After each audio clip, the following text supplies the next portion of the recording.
आप सभी माताओं एवं बहनों को जितिया व्रत की हार्दिक शुभकामनाएं। इसे हम जीवित पुत्रिका व्रत के नाम से भी जानते हैं, जो आश्विन मास कृष्ण पक्ष सप्तमी के दिन नहाए खाए यानी स्नान के पश्चात ही भोजन ग्रहण करना और अष्टमी के दिन उपवास करते हैं तथा इसके पश्चात नवमी के दिन उपवास को खोलते हैं। यह व्रत संतानों की दीर्घायु के लिए किया जाता है। जितिया मातृत्व की असीम शक्ति का उत्सव, स्नेह और आस्था का पर्व जितिया है।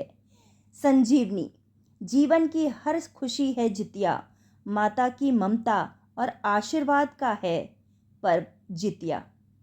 तो चलिए जितिया की एक कथा सुन लेते हैं। एक राजा थे, उनकी दो रानियां थीं। रानियां दो इस प्रकार से थी कि राजा को पहली रानी से कोई संतान की प्राप्ति नहीं हुई थी, तो उन्होंने दूसरा विवाह किया, परंतु फिर भी कोई संतान सुख नहीं मिला। एक दिन एक साधु राजा के दरबार में भिक्षा के लिए आते हैं। रानी रोकर कहती है, हे महात्मन, मेरी इच्छा है कि मैं यह सब राजपाट सभी चीज़ें आपको दान में दे दूं। तत्पश्चात साधु ने कहा, मैं तो सिर्फ मुट्ठी भर चावल का इच्छुक हूँ, मैं राजपाट लेकर क्या करूँगा? पहले यह बताओ पुत्री, तुम इतनी दुखी क्यों हो? रानी ने कहा, मेरी कोई संतान नहीं, मैं इस सब का क्या करूं? साधु ने कहा, हे पुत्री, आश्विन मास कृष्ण पक्ष अष्टमी के दिन जितिया व्रत किया जाता है तथा तुम इस व्रत को करो। रानी ने महात्मा से इस व्रत की विधि पूछी। महात्मा ने कहा, हे देवी, कोई भी व्रत पितृपक्ष में नहीं किया जाता है, परंतु जीवित पुत्री का व्रत पितृपक्ष में ही मनाया जाता है। भारतवर्ष की माताएं एवं बहनें इस व्रत का पालन करती हैं। यह व्रत नहाए खाए से शुरू होता है। शुद्धता की पूरा ध्यान रखा जाता है। अष्टमी के दिन निराहार निर्जल व्रत रखा जाता है। इस व्रत में ज्यूत वाहन भगवान की पूजा की जाती है। पूजा करने के पश्चात कथा सुनते हैं तथा नवमी को सूर्योदय होने पर पारण करते हैं, जिसमें अरवा चावल, चने का दाल, नौनी का साग, घिया की सब्जी होती है। रानी ने कहा, हे महाराज, मैं अवश्य ही यह व्रत करूंगी।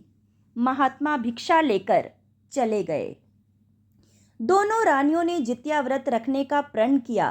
तत्पश्चात व्रत वाले दिन वे स्नान करने नदी पर गई तो अन्य रानियों ने पूछा, आपकी तो कोई संतान नहीं, आप किसके लिए व्रत करोगे? और सभी हंसने लगी। परंतु उन्होंने घर आकर प्रेम पूर्वक व्रत किया तथा कथा सुना। परंतु बड़ी रानी को कथा सुनते सुनते बीच में ही बड़ी तेजी से भूख लगी।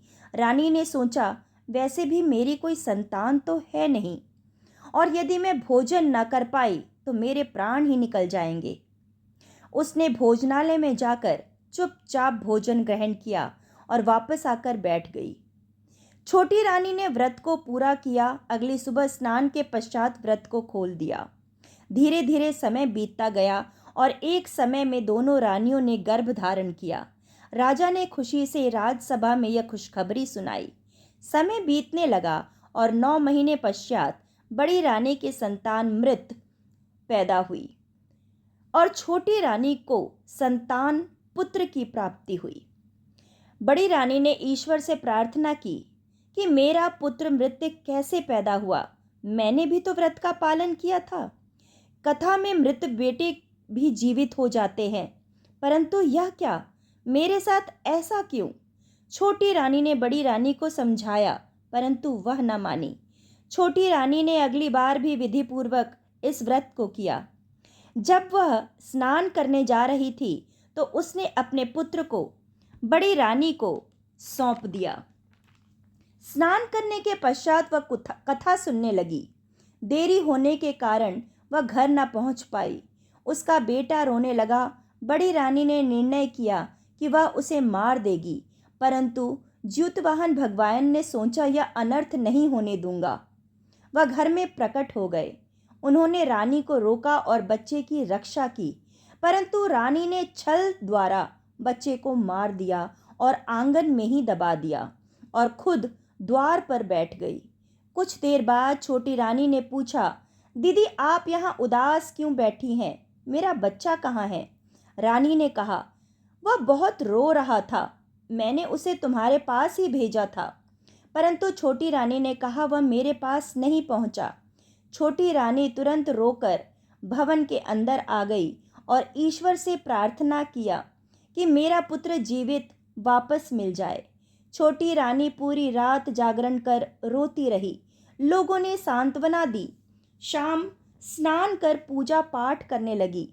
पूजा आंगन में वह करने लगी और जैसे ही उसने दूध से पारण करने का विचार किया तो उसे उसकी पुत्र की याद आ गई और वह कहती है, हे ईश्वर, मेरे पुत्र को लौटा दीजिए, क्योंकि यह व्रत मैंने अपने पुत्र की दीर्घायु के लिए ही किया है।